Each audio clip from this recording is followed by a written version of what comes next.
तर के हो भन्दाखेरि अब बालेनजीको बारेमा कुरा गरौँ है। उहाँ किन यो देशको नेतृत्व बन्नु हुँदैन भन्दाखेरि उहाँ गरिब दुखीको फेभरमा कहिले पनि हुनुहुन्न। उहाँको कार्यकालमा त्यही कुरा देखियो।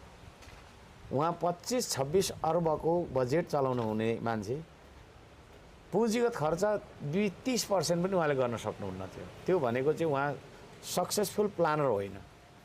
हाम्रो पालिकामा पैसाले नपुगेर यसपालिको भुक्तानी अर्को साल दिउँ है भनेर सार्थ्यौँ क्या हामी, है। प्लानरको हिसाबले पनि उहाँ राम्रो प्लानर होइन।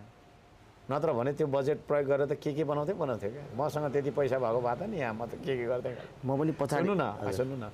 अर्को कुरा, उहाँ गरिब दुखीलाई रबिस सम्झनुहुन्छ क्या। रबिस भनेको फोहोर होइन, त्यस्तो छ असरल टाइपको।